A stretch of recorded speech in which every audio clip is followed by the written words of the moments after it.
চট্টগ্রাম সমুদ্র বন্দরকে বিশ্বমানের পরিণত করতে আন্তর্জাতিক অপারেটরের বিকল্প নেই বলে জানিয়েছেন নৌ পরিবহন উপদেষ্টা এম সাখাওয়াত হোসেন। সকালে বন্দর পরিদর্শন শেষে সাংবাদিকদের তিনি একথা বলেন। অপর এক অনুষ্ঠানে এনবিআর চেয়ারম্যান আব্দুর রহমান খান জানান, কাস্টমস সংক্রান্ত জটিলতা দূর করে আমদানি রফতানি কার্যক্রমে গতি আনতে নতুন সফটওয়্যার তৈরির উদ্যোগ নেওয়া হয়েছে। চট্টগ্রাম থেকে আরও জানাচ্ছেন সৈয়দ তামিম মাহমুদ। সাইফ পাওয়ারটেক যুগের অবসানের পর চলতি মাসের ৭ তারিখ চট্টগ্রাম বন্দরের আলোচিত নিউমোরিং কন্টেইনার টার্মিনাল এনসিটির দায়িত্ব বুঝে নেয় চিটাগাং ড্রাই ডক লিমিটেড। গেল ১৭ দিনে ৩,২৫০ একক কন্টেইনার হ্যান্ডলিং করেছে তারা, যেখানে আগের ১৭ দিনে কন্টেইনার হ্যান্ডলিং হয়েছিল ২,৮৪৫ একক।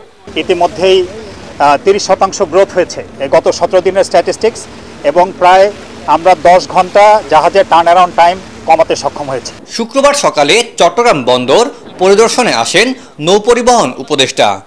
এ সময় তিনি বলেন, আমদানি রপ্তানি কার্যক্রম আরও গতিশীল ও বন্দরকে আন্তর্জাতিক মানে উন্নীত করতে গ্লোবাল অপারেটরের বিকল্প নেই। নিজেরা অনেক এফিশিয়েন্টলি করছি, কিন্তু এই এফিশিয়েন্সি বাড়াবার জন্য আমাদের দরকার হচ্ছে আন্তর্জাতিক অঙ্গনে আমাদের প্রবেশ করা। এবং একটা পোর্ট তখনই আন্তর্জাতিক অঙ্গনে প্রবেশ করবে যখন একটা আন্তর্জাতিক অপারেটর, আমরা শুধু এখানে যাকে আগে দিয়েছিলাম তার জায়গায় একজনকে দিচ্ছে।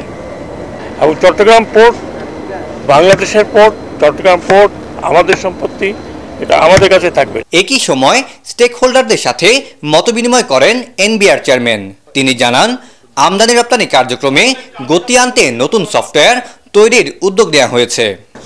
আমাদের যে সকল দেশ, ওয়ার্ল্ডের উন্নত দেশ যারা এসএকোড ওয়ার্ল্ড ব্যবহার করে না, অথচ কাস্টমস ম্যানেজমেন্ট সিস্টেমের আধুনিক সিস্টেম যারা ব্যবহার করে, সফটওয়্যার ব্যবহার করে, সেই আদলে আমরা মডার্ন টেকনোলজি নিয়ে, যেখানে কোনো ডাউন টাইম হবে না, সারাক্ষণ অন থাকবে, এটা ক্লাউড বেসড হবে, সে ধরনের একটা নতুন সফটওয়্যার তৈরি করার উদ্যোগ আমরা নিয়েছি। এদিকে বন্দরে দীর্ঘদিন ধরে পড়ে থাকা প্রায় ৬,০০০ কন্টেইনার দ্রুত সময়ের মধ্যে নিলামে তুলে অপসারণের উদ্যোগ নেওয়া হয়েছে বলেও জানান এনবিআর চেয়ারম্যান।